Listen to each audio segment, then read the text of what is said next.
Hello, everyone. Welcome to Child Abuse Awareness. Be a part of the solution instead of part of the problem. If you know anything about child trafficking, call 1-888-373-7888. Text HELP to be free. The numbers are 233-733. The email is help@humantraffickinghotline.org or visit www.humantraffickinghotline.org.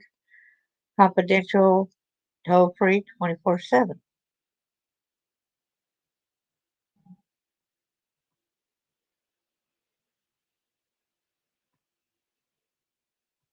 Say it's trigger warning.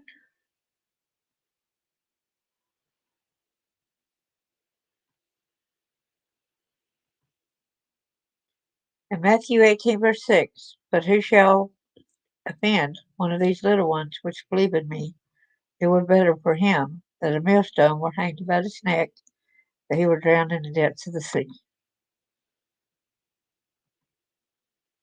In Matthew 18, verse 10, it says, take heed that ye despise not one of these little ones, for I say unto you, that in heaven their angels do always behold the face of my Father which is in heaven.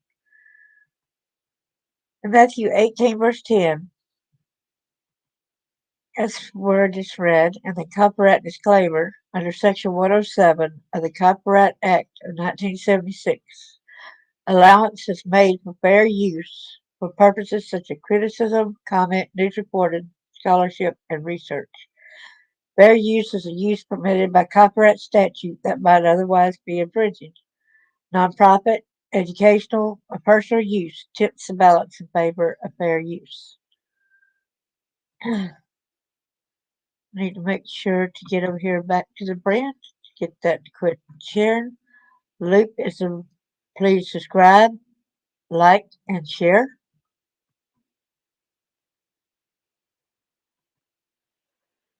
Hey there, good to see you, Jackie. Thanks for coming. Appreciate you being here. So today we're going to be talking about human trafficking. I will present the screen. First, I need to make sure to have the banners going at the bottom.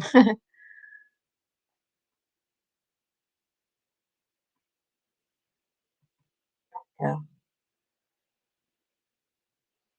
thank you. It's good to see you too. I hope that you're doing well today, Jackie. Thank you. I'm doing my best. It's a real struggle at times, but I'm doing my best. I hope you're doing well.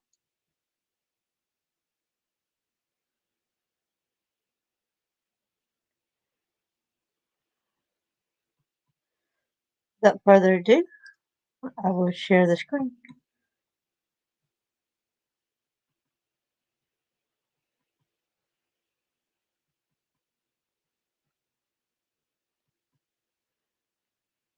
This is where I've got it from the National Human Trafficking Hotline.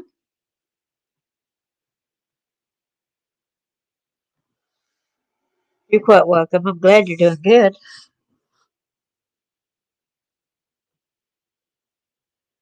What human trafficking is and isn't.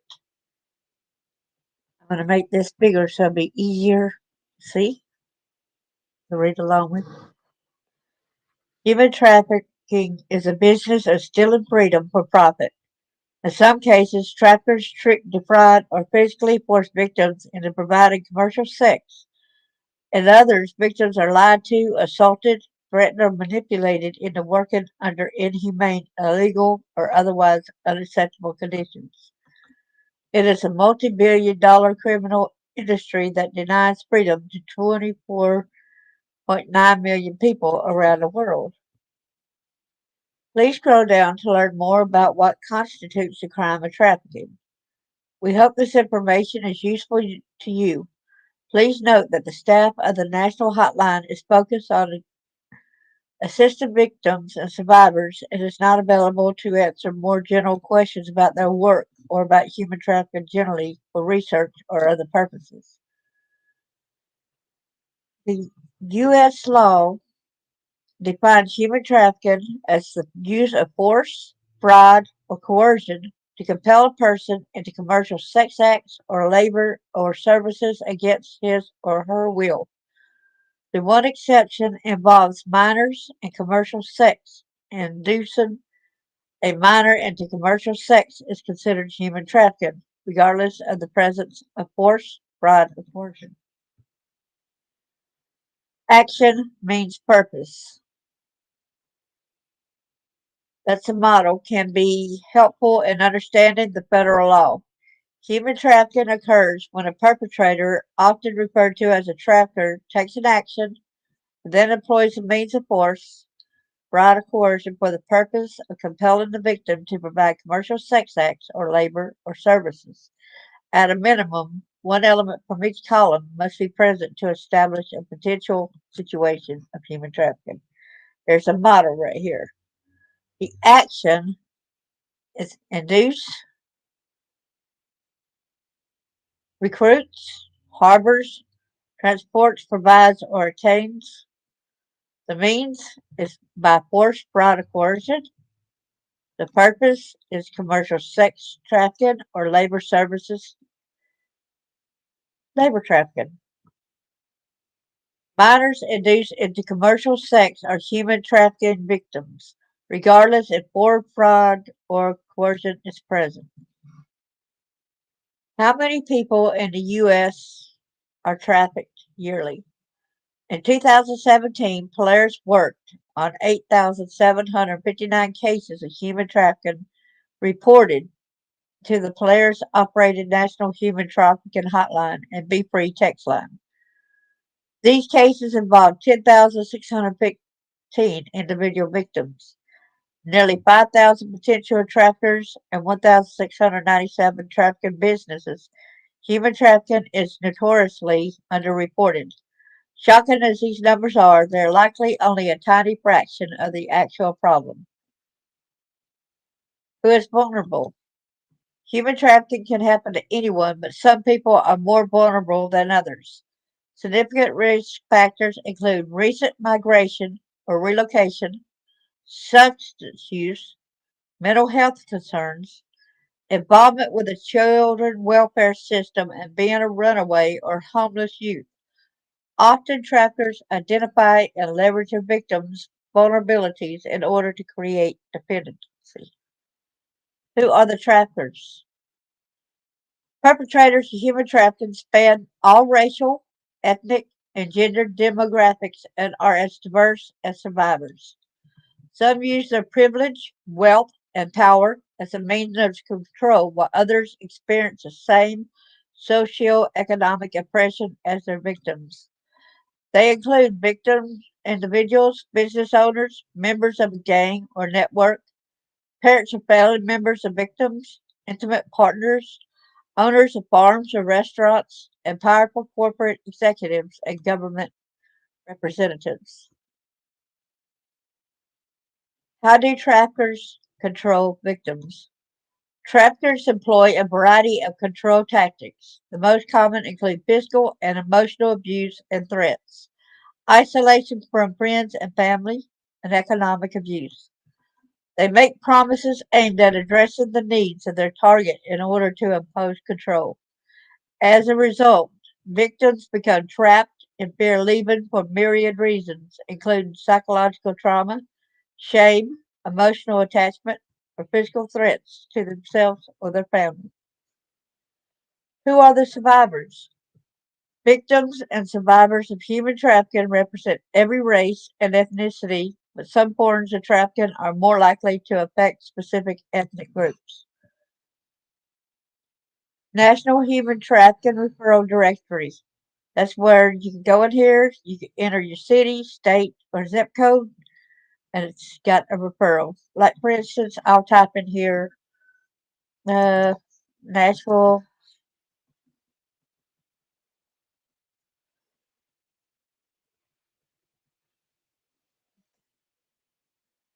Let's see. Find local services.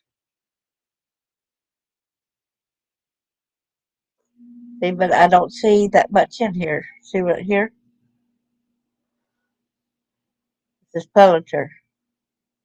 There is a hotline 24 hours a day.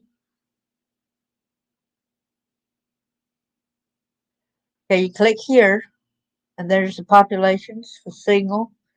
So you can go in there. Rest Stop Ministries. So there's some in here if you actually clicked on that. I did not know that. So you can actually click and get there. Okay.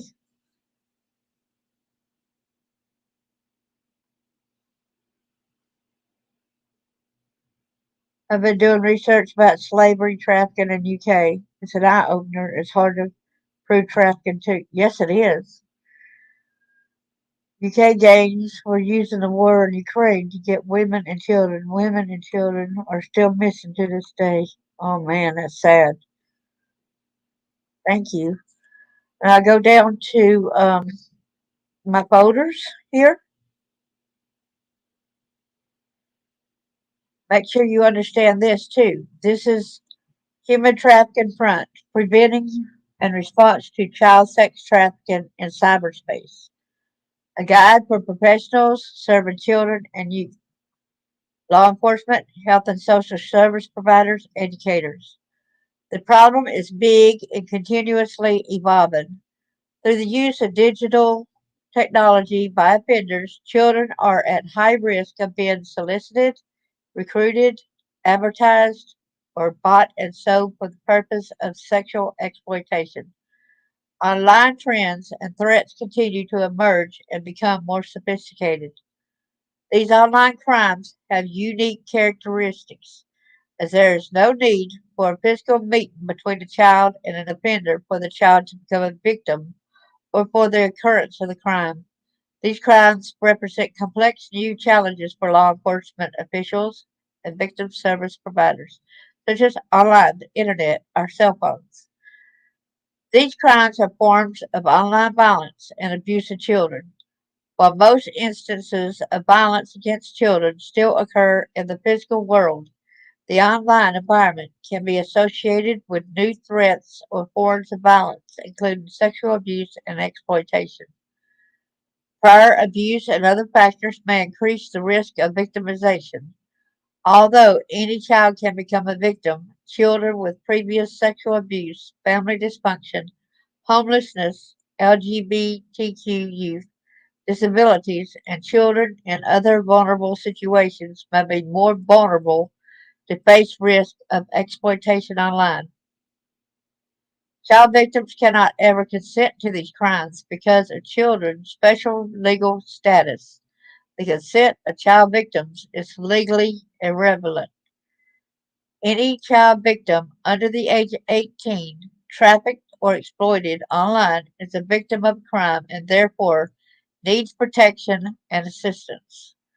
Severe and long lasting harm to child victims. These crimes can have serious and traumatizing outcomes for children, including a feeling of hopelessness, depression, anxiety, and fear. In some instances, the psychological trauma may drive child victims to self harm practices and suicide attempts. A broad variety of offenders in cyberspace, the number of online exploiters is growing.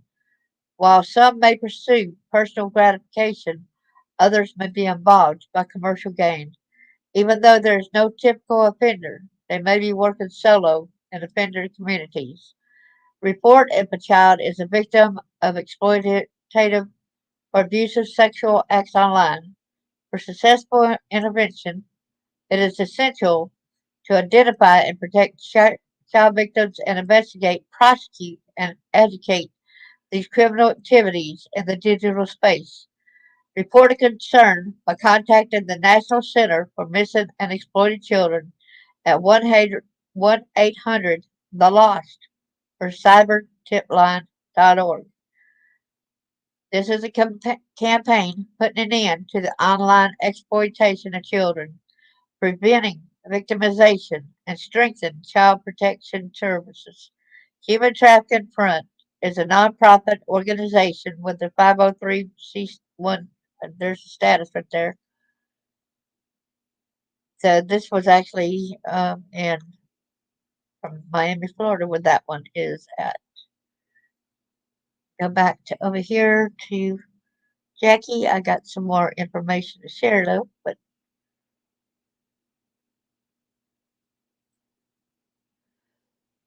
the victims can't speak out because they have nowhere to go exactly, and are frightened to call the police or get any help because the traffickers manipulate the situation of victims. And sometimes some of the police force are involved in it too. That state trooper that was involved with the child pornography, and the victim can't go to authority as they will be jailed for being illegal immigrants. Exactly. The victim will be jailed and detained by an imagination unit. Wow. It's scary for different victims out there not understanding. And here is let's see, protecting children against predators. Let me make this bigger right here. This was in 2021.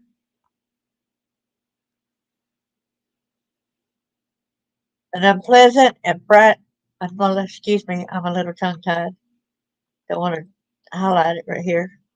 As unpleasant and frightening as it may be for parents to think about the possibility of the child being hurt by a predator, it's crucial that parents talk with their kids about personal safety.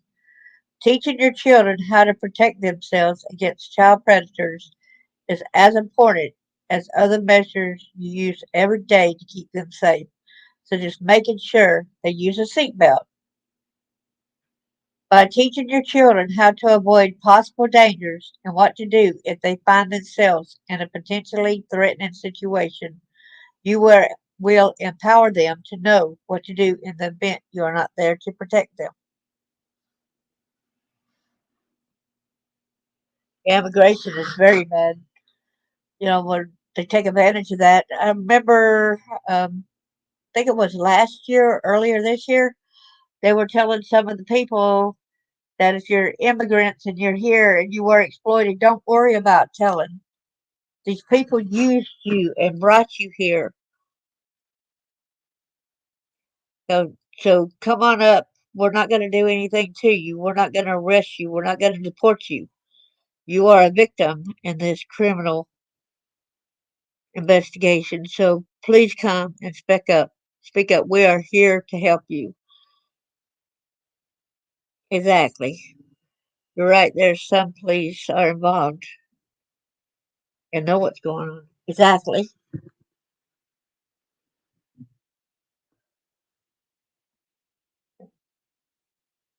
Important tips. Teach your child the power of no.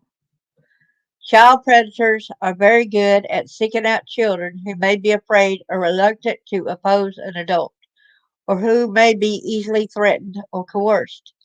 Tell your child to trust their instincts if they do not feel comfortable or are scared around someone. To tell that person in a very loud voice, no, if they are asked to keep a secret or go somewhere with that person without you, and to tell you immediately about what happened. Tell your child what to do. Don't assume your child will know what to do. In this book, Protecting the Gift, Keeping Children and Teenagers Safe and Parents Sane, security consultant Gavin DeBecker mentions a classic segment of the Oprah Winfrey Show that aired in 1993. In the show, Oprah producers and child safety advocate Ken Wooden conducted an experiment with the parents' permission in which they were able to successfully lure away every single child participating in the test out of the playground in an average of 35 seconds. Yeah, I saw that experiment. That was scary. And they said they even told their kids, don't leave with nobody. But they shown that there's more to it than that. Before the experiment, the parents had insisted that their child would not talk to a stranger, or leave the park with someone they didn't know. Needless to say, they were wrong to assume that their child would not be vulnerable. Don't focus on stranger danger.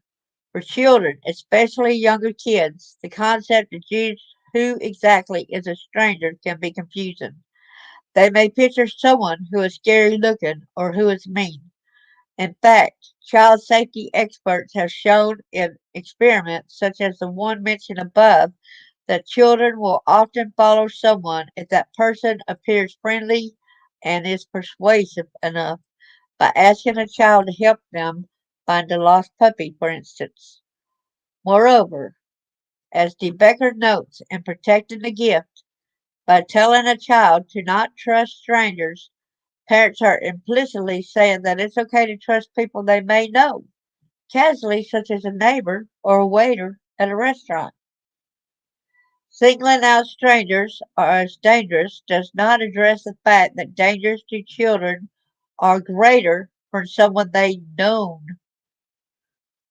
or you than by a stranger, notes Nancy McBride, National Safety Director at the National Center for Missing and Exploited Children.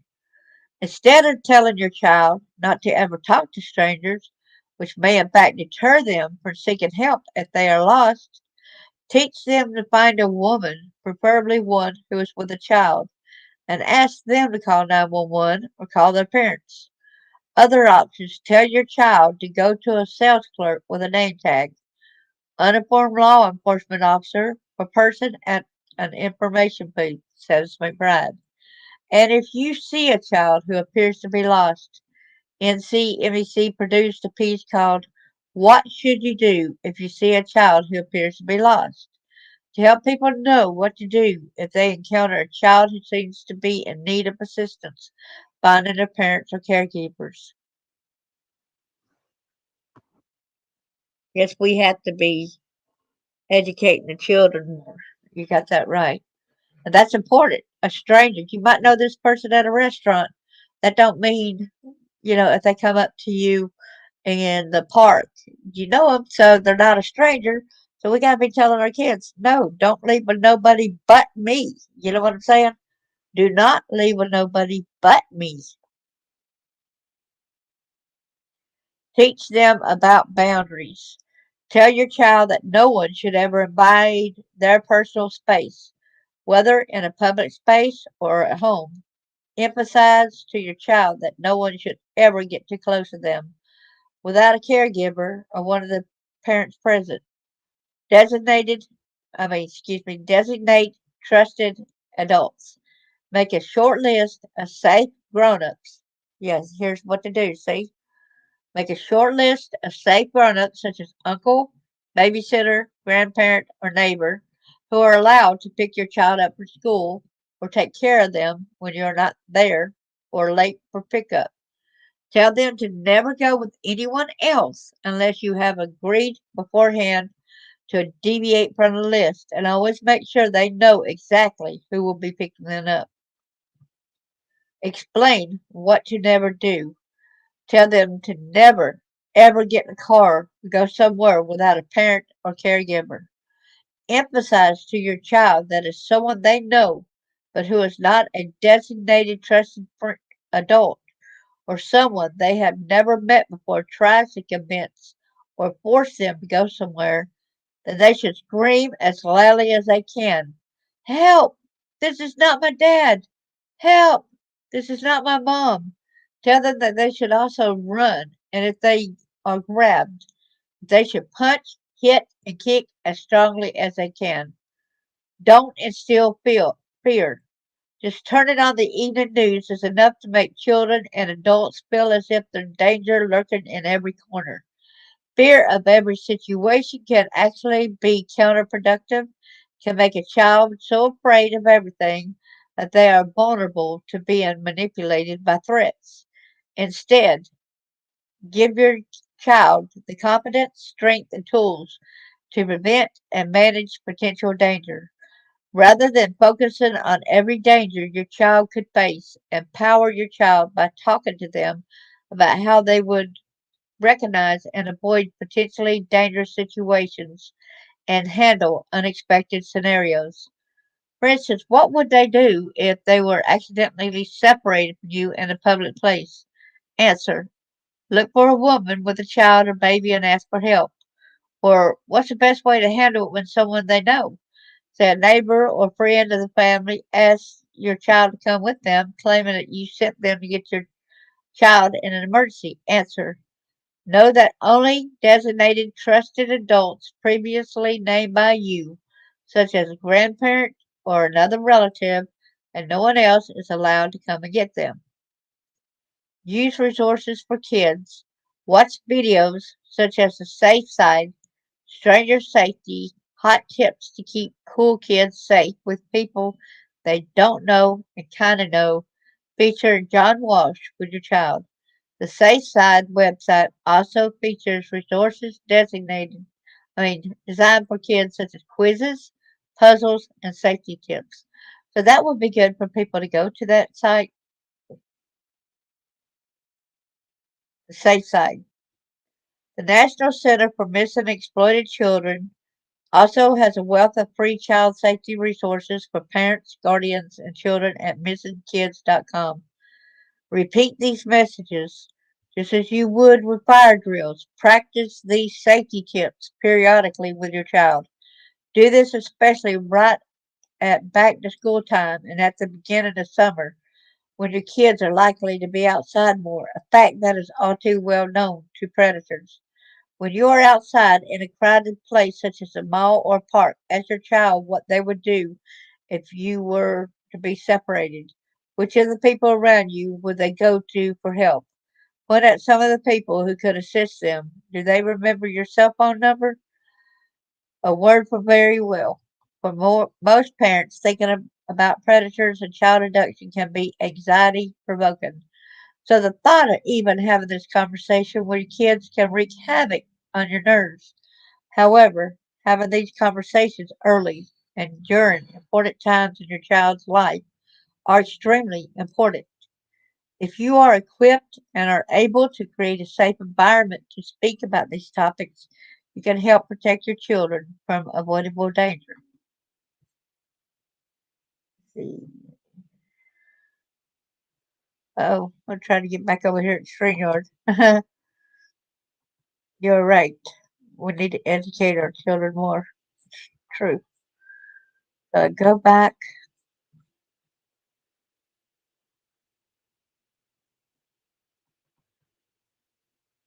And this was in 2021. Trying to get this.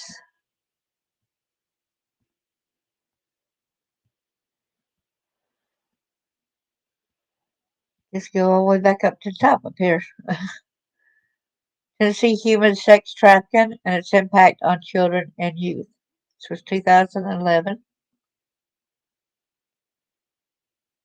This was from the Tennessee Bureau of Investigation and Vanderbilt Center for Community Studies, a mixed methods research study presented to the Tennessee General Assembly. There was a letter from the director here.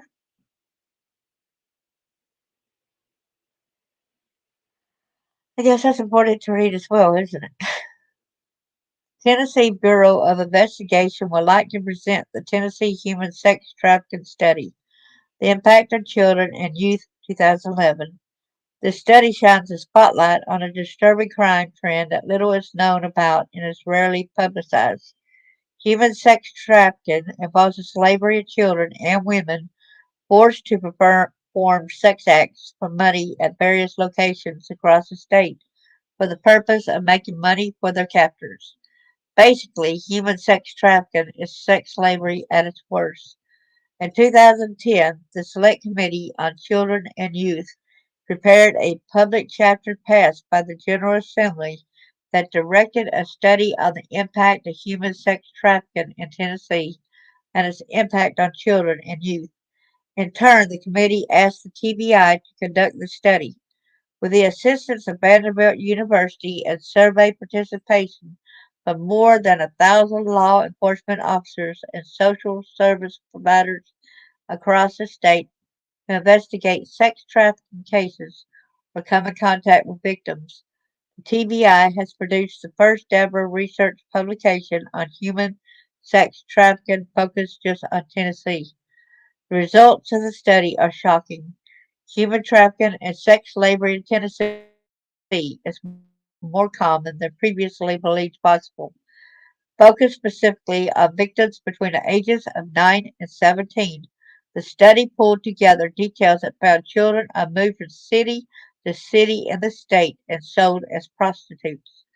Tennessee, simply because of its geographical position to Atlanta and the large number of interstates that cross the state, is conducive to a traveling business. Many times, those promoting prostitution transport the child victims to large entertainment events or sporting venues where people are traveling through or visiting the state. These visitors, often referred to as sex tourists, quite often become the clients. The National Incident Studies of Missing, Abducted, Runaway, and Throwaway Children reports that 1 in 4 children who run away from home are approached for commercial sexual exploitation within 48 hours of running away. The average age of sex trafficking victim is 13. Trafficking victims rarely come forward to ask for help on their own because they are drugged, brainwashed, threatened, and beaten into believing authorities will abuse them worse than their captors. Many times victims are arrested for crimes they are forced to commit. Inherently, cases against the traffickers are difficult for law enforcement to investigate and a challenge to prosecute. The ability to prosecute human trafficking under Tennessee's law with more serious consequences is needed. Heavier sentences for offenders who subject their minor victims to violence and sex slavery, as well as allowing victims to sue their captors under civil laws for damages, would put a more stringent penalty on a horrendous crime. I hope you find this publication informational on a topic that little is known about publicly. Sincerely, Mark Gwynn. Trying to scroll down now. Literature. There is not enough awareness of the seriousness of this problem. Many people think it only happens in third world countries. There's a public chapter number 1023, Senate Bill number 751, an act to amend Tennessee Code annotated Title 39 and Title 40 relative to crimes and civil liability to such crimes. Okay, so since then we got more laws on the books than what we have now. So we need to go on further down. Purposes and confidentiality, where the first initiative was a survey questionnaire sent to the following entities: Tennessee Police Department representatives, Tennessee Sheriff's Department representatives, District Attorney General Office representatives, United, United States Attorney General Office representatives, Juvenile and Family Court Office representatives, Department of Children's Services, DCS case workers, DCS group home managers, guardian ad litem representatives. It said the second initiative was conducted through focus group meetings held in West, Middle, and East Tennessee. Meetings were held with subject matter experts from law enforcement, the courts, social services, treatment providers, and academia. The attendees were asked to provide input about the following subjects: laws, training, resources, treatment, traffickers, customers, supply and demand, and international domestic trafficking. The third initiative was to provide case studies profiling victims of human sex trafficking in Tennessee. The purpose of the case profiles was to shed light on who these victims are, where they come from, and how they became victims. The stories of these victims expose a pattern of abuse, gaps in the current system, and the need for comprehensive training for law enforcement, courts, and treatment facilities. The list of participants for the surveys and focus group meetings have been provided. The names of the victims interviewed are confidential and were not revealed. No portion of this document may be copied without written permission. So we go on down to we go down here to see what else is here because of there's the data collection assumptions limitations, but I don't want to focus on that because that was 2011. So see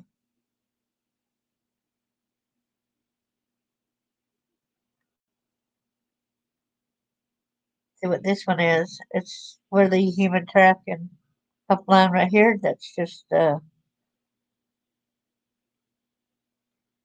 there's a difference between human trafficking and human smuggling.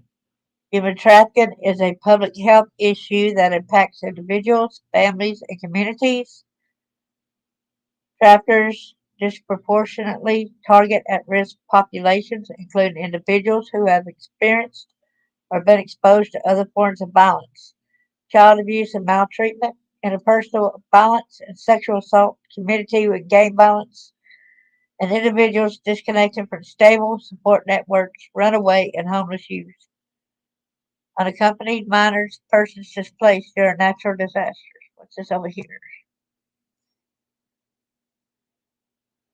Definition of trafficking in persons. The Trafficking Victims Protection Act of 2000 defines severe forms of trafficking in persons. Sex trafficking is the recruitment, harboring, transportation, provision, obtaining, patronizing, or soliciting of a person for the purpose of a commercial sex act in which the commercial sex act is induced by force, fraud, and coercion, or in which the person induced to perform such act has not attained 13 years of age. I bet it's 18 years of age. Labor trafficking, the recruitment, harboring, transportation provisions, or obtaining of a person for labor and services through the use of force, fraud, or coercion for the purpose of subjection to a voluntary servitude, peonage, debt bondage, or slavery. So I'm going to close that one out and I'm going to look online for a more up to date. So I had looked earlier, but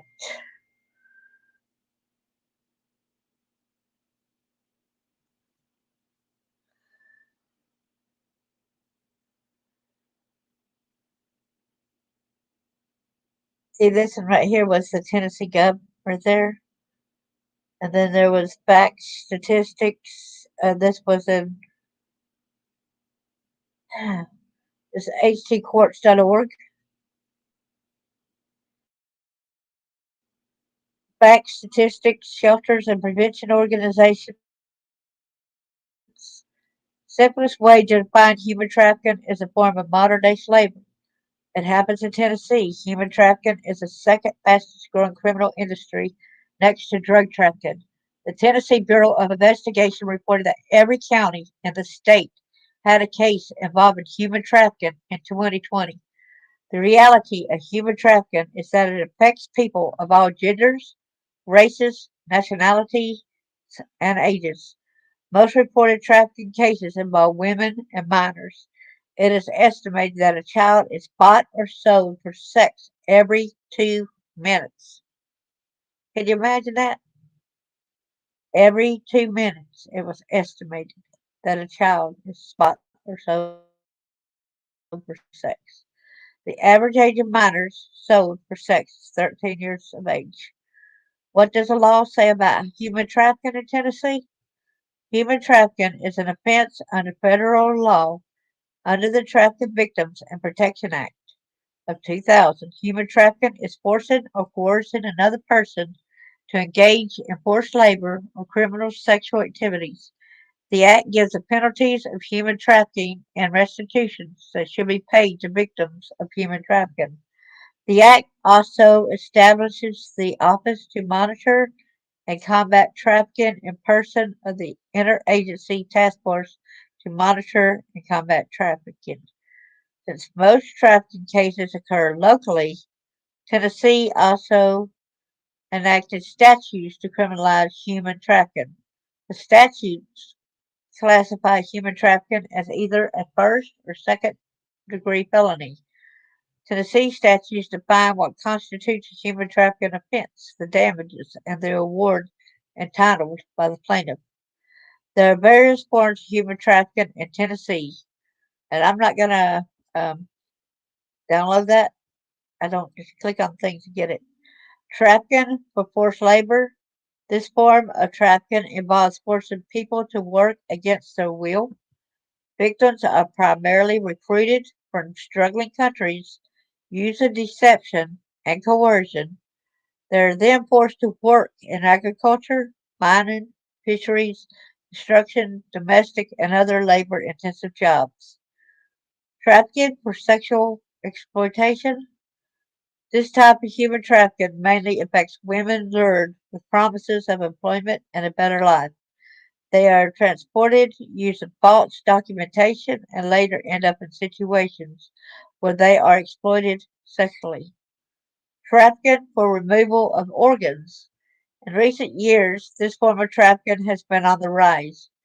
Traffickers harvest organs from people against their will and sell them to desperate patients needing organ transplants. Trafficking for forced criminal activities. Victims of this type of trafficking are forced to engage in various criminal activities to generate money for others. These activities can include theft, drug cultivation, drug trafficking, and selling counterfeit goods. Facts and statistics on human trafficking in Tennessee. Human trafficking is a hidden crime.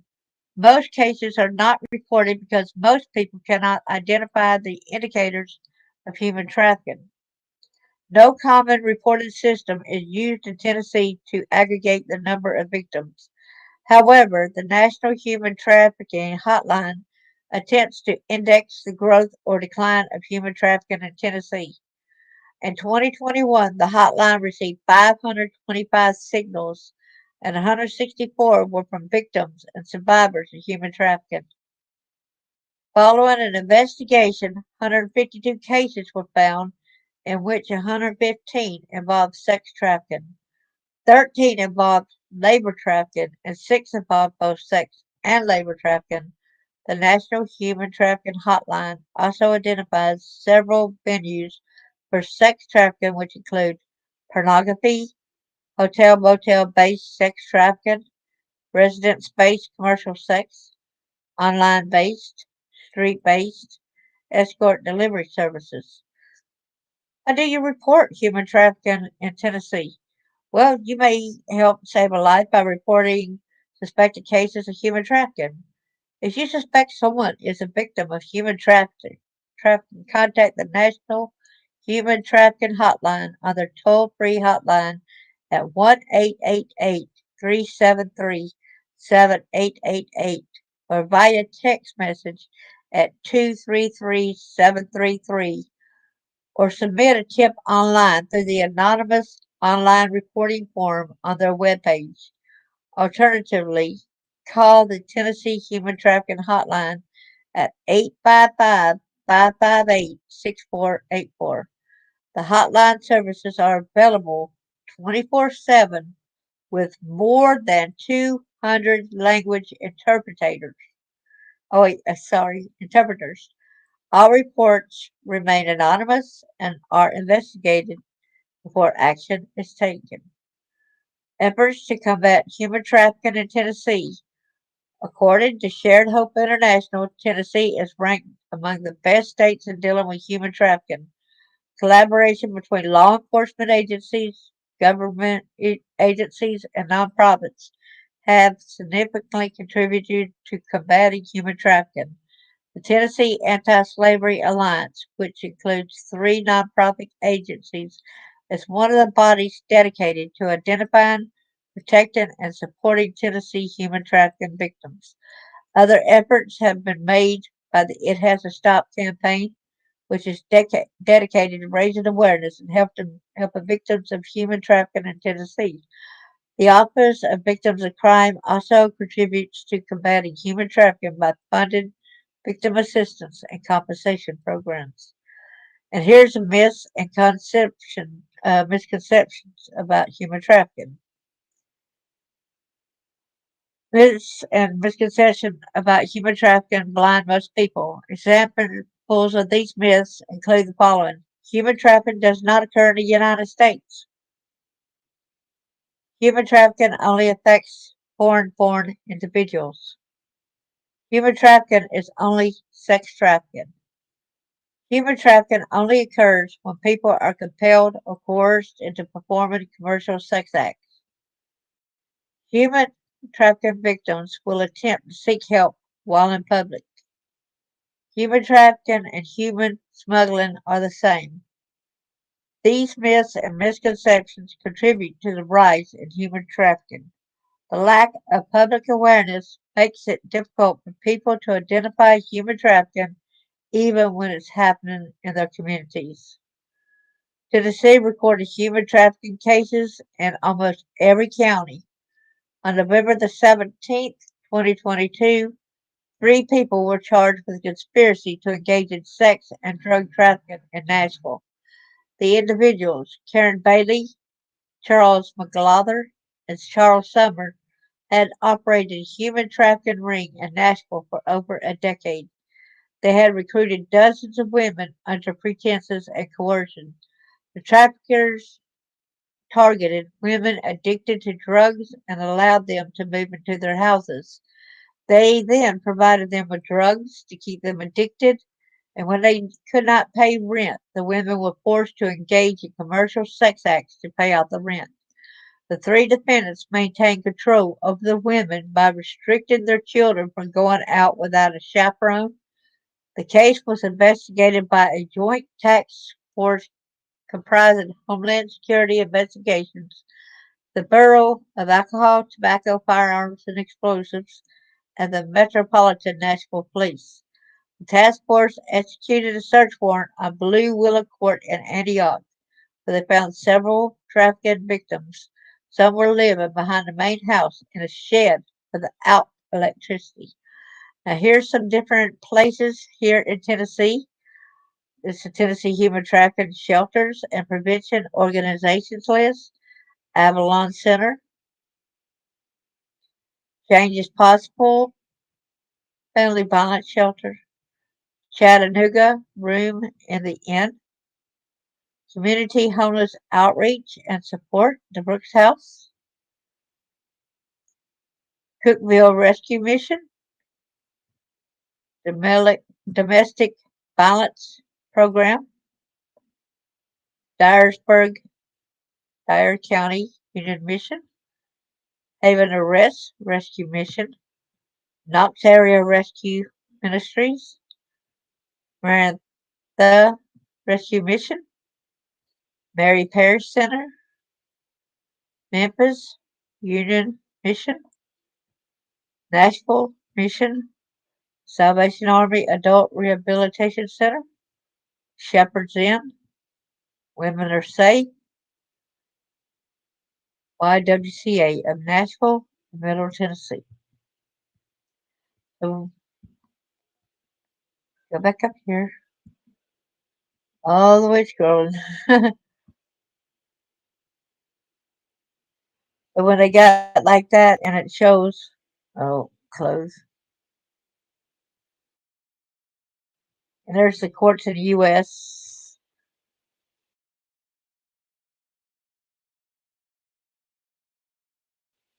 which I did.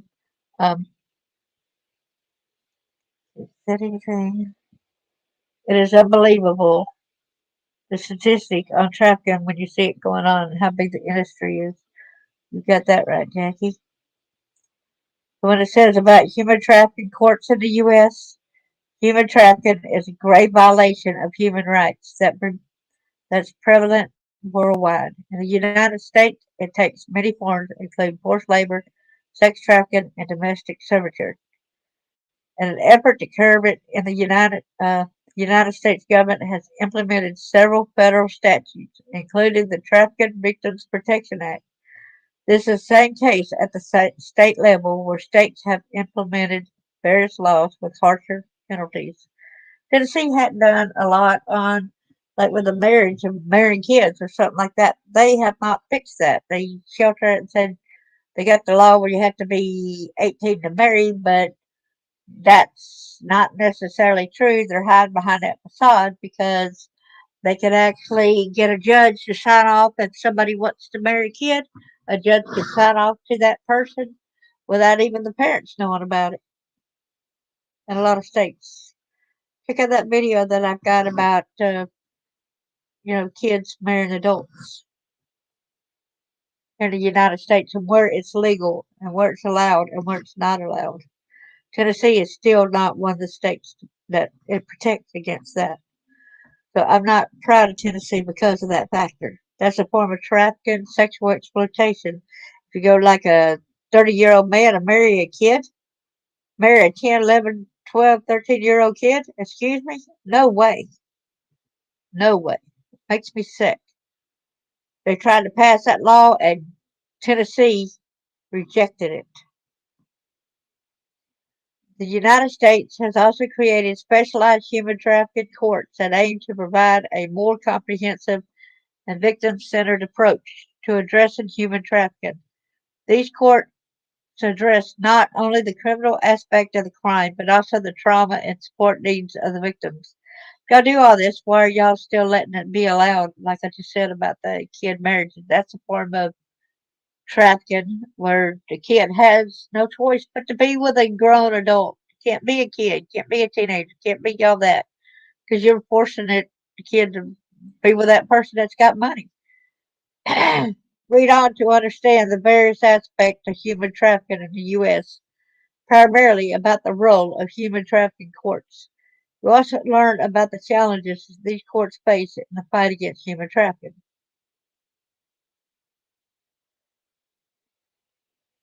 Yeah, it is sickening, ain't it?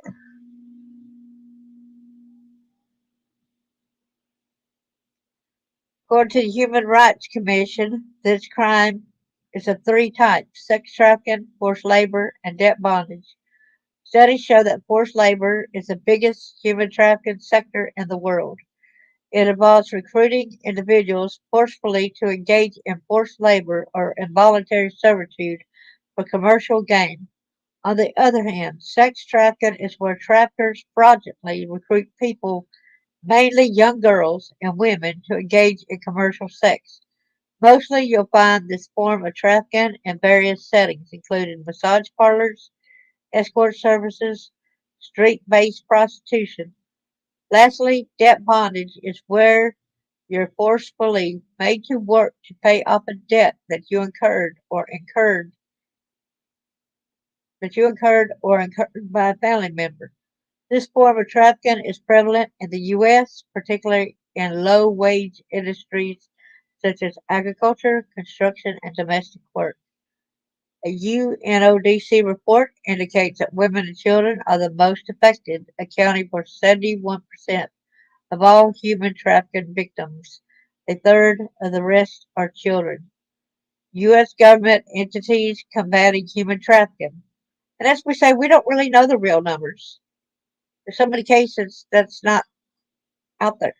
There's too many cases where, look at my case, for example, that was never been part of one of the numbers or anything because it wasn't known, even though the military, United States military, knew about my daddy raping kids in these foreign countries while he was in the military. He was put in a brig. Then he proceeded on to rape my oldest sister through my mom, which was not a child of his. Then he went on to proceed to me, which my sister claims that daddy never did anything sexual to us. She told my son, which my son came to me, said, Mom, she said that dad never did anything sexual to y'all. He would just ejaculate on your faces when you were an infant. I'm like, what? Do what any man or any daddy, any person that ejaculates on an infant's face. Excuse me? You know that sex abuse continues and gets worse. Ugh, that really ticked me off. Combating human trafficking is a complex and multifaceted challenge that requires cooperation and coordination. Several federal agencies are crucial in combating human trafficking. The Department of State is responsible for leading the United States Human Trafficking Combative Forces efforts both domestically and internationally. I'm laughing at me for mispronouncing it. I should know better. One of its notable efforts was implement the Trafficking Victims Protection Act for the prosecution of traffickers and assistance to victims. How about arresting a lot of people that's with the police that's assisting the traffickers and not protecting the victims? How about putting that with an act? How about doing all that, y'all? Don't just say you want assistance to victims. Go right here and arrest people that's actually helping the perpetrators get away with it. It's helping these government officials, these people that's got a lot of businesses in the city and stuff. Just because they give a lot to the city and taxes and that kind of things doesn't give them a right to harm our kids. Additionally, the department represents the United States internationally by working with other governments and international organizations to improve anti trafficking laws and policies. For instance, the department runs the Office to Monitor and Combat Trafficking in Persons, responsible for producing the annual Trafficking in Persons report. This report evaluates the effectiveness of foreign governments' efforts in addressing human trafficking. There's a Department of Justice, where the Department of Justice runs a human trafficking prosecution unit primarily responsible for human traffickers prosecution. Usually, it handles cases investigated by the FBI or Department of Homeland Security. If you have complaints about human trafficking, you can reach the department at 1-888 428 7581. I had contacted the FBI when I was moving away from an ex-boyfriend, when I went and seen all kind of child porno on his laptop, on his computer, sorry, not his laptop. There were six sadistic sexual things up the kids, and their rectum and their genitalia and stuff like that that he had on his computer. So I called and I told on him instead of them coming and investigating, instead of them investigating that he had prior cases in Tennessee where he was let go because the people didn't show up for the court. Yeah, but they never came and did anything about it. So what happened was then now he's in jail for molesting two more kids since I left. To minimize human trafficking cases against children, the department runs a child exploitation and obscenity section under the criminal division. Primarily, the section investigates and prosecutes child sex trafficking cases. The Office for Victims' Crime within the Department of Justice also provides funding and resources for their investigations. The Department of Agriculture plays a crucial role in the fight against forced labor and debt bondage. For instance, through the department, the Office of the Assistant Secretary for Civil Rights enacted the Civil Rights Act of 1964. The statute prohibits modern day slavery through race, color, and religious discrimination.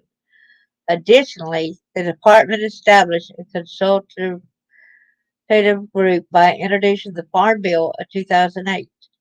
This group's goal to eliminate child labor and push for a ban on labor trafficking in general. The group collaborates with other agencies and stakeholders to develop and implement strategies to achieve its goals. So I guess a person could get in trouble too, having a kid working on a farm, and then how they use it today, they'll say, "Oh, that's forced labor." No, that's not forced labor. That's the kids working. How That's how you teach them how to work. They help out with the household chores. They help out with the gardening where you can and stuff, where they have the food supplies. It don't hurt a kid to work. But as far as this goes, when they do kids that's held against their will and these other ways. But a lot of kids today, they'll say they don't want to work. You give me an allowance and then I'll be glad to work. I was never allowed that. I think a lot of people in our older generations, we went ahead and did the work because we were thankful we had a roof over our house. We had our rooms cleaned up. We swept and mopped in the house. We didn't expect any kind of money for what we did. Oh, I don't think I want to answer that. That's my twin sister. Additionally, if you're a labor trafficking victim, you can contact the division for assistance for restitution. It works closely with other divisions, including the Bureau of International Labor Affairs. I don't usually talk to her, so I don't understand why she's calling me. Seriously, I don't. I'll have to find out in a little while and find out whether I'm going to get it or not. You know, Jackie. Oh man, the Trafficking Victims Protection Act is the primary legislation that guides the country's fight against human trafficking. The U.S. Department of State oversaw the enactment of this statute in 2000, but it has undergone several reauthorizations over the years. This law grounds for identifying, assisting victims while providing the framework to prosecute traffickers.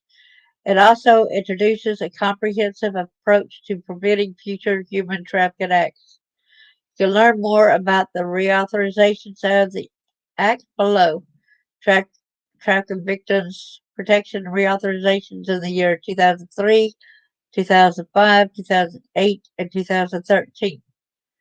Other statutes enacted since the TVPA include the following: Justice for Victims of Trafficking Act of 2015 strengthens the criminal penalties for human trafficking offenses. Under this act is a Domestic Trafficking Victims Fund, which increases the resources available to the victims. It achieves this goal by providing grants for humanitarian aid organizations and other agencies that look into victim affairs. Preventing Sex Trafficking and Strengthening Families Act. The government enacted this law in 2014 to look into child welfare.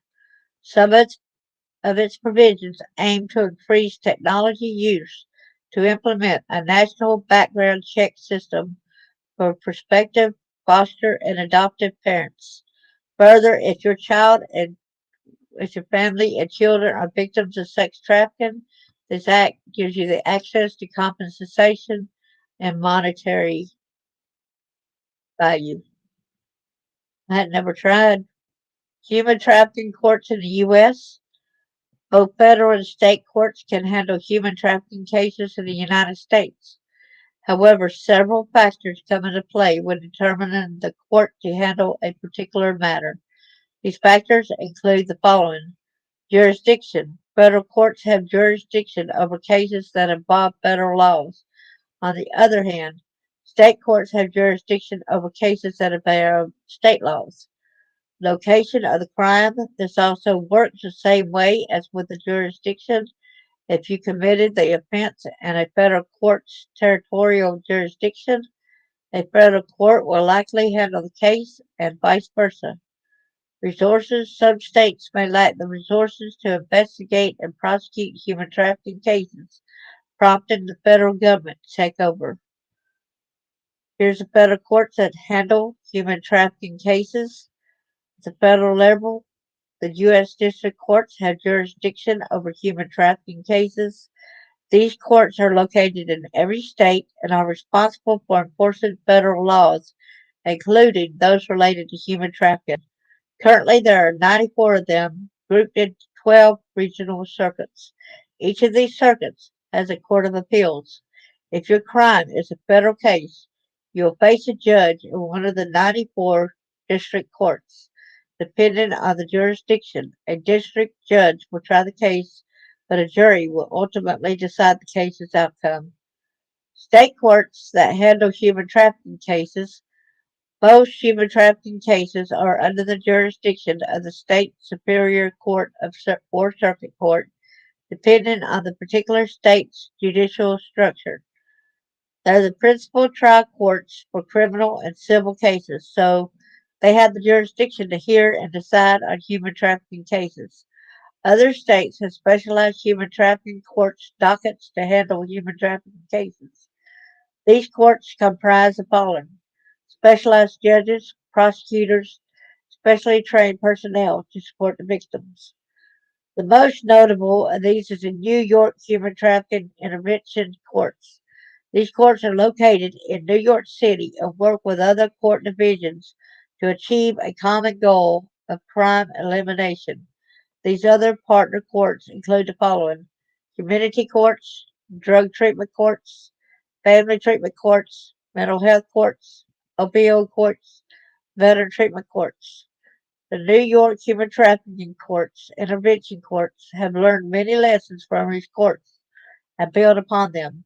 For instance, they have adopted a specialized and comprehensive approach to addressing human trafficking. They work to provide the necessary services and support to help victims rebuild their lives rather than just punishing the offenders.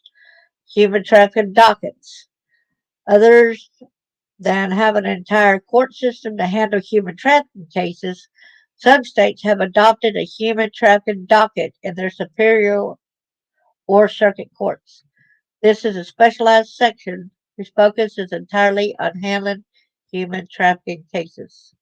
These dockets work like the HTICs and that they have specialty dedicated teams, including a specialized judge, dedicated prosecutors, specialty trained personnel for victim support. They may also work closely with community organizations and other agencies that provide victim support services. Generally, their goal is to improve the criminal justice system's efficiency and effectiveness and ensure victims get justice. Examples of courts with human trafficking dockets include the following: Cleveland Municipal Court and the Supreme Court of Ohio. The challenges and limitations of human trafficking courts are: despite the establishment of these courts and dockets, there are some challenges and limitations that are hindering their functionality. The most prevalent ones include the following: lack of specialized training for court personnel. Of course, you got to be able to try to have them specialized. What good is it if you don't have them trained? What good is it so they can get the help they need? You, do you agree with that, Jackie? Many court personnel, including judges, prosecutors, and support staff, may lack the necessary training to work in these courts. As a result, they fail to understand the victim and may fail to prosecute the offenders effectively. Such mistakes can be detrimental to the victim's well-being who have already experienced trauma and abuse. And there's difficulty in identifying and locating victims. Sometimes victims fail to report offenders due to fear of retaliation.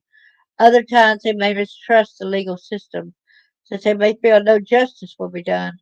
In some cases, victims may not even be aware that they are victims of human trafficking. Whichever the case, the inability to help the victims effectively is a major blow to the goal of human trafficking courts. Limited jurisdiction. There can be a major issue as many cases involve multiple jurisdictions and states. This limitation means that authorities can find it hard to coordinate investigations and prosecutions across different jurisdictions. Consequently, there are delays and gaps in the legal process. Limited resources investigating and prosecuting human trafficking cases can be costly and time consuming. Without support from the government and other law enforcement agencies, human trafficking courts may lack the necessary resources to effectively address this issue. I tell you, yes, it is unbelievable. It's crazy, isn't it? Well, I want to thank you for coming, and I just wanted to shed some light on this growing epidemic, this growing problem. They may talk the talk, but they need to walk the walk. They need to have, like Connecticut's got, where a kid cannot, adult cannot marry a kid, anyone under the age of 18. So it's like we need that in every state. There's different states that have went ahead and they're doing that as well. But Tennessee is one of them that threw it out. They did not want it. Okay, well, thank you, everyone. And thank you, Jackie, for being here. I appreciate and I love you, girl. And I'm here if you need me. I'm going to give my sister a call, make sure everything's okay. Talk to you later. God bless.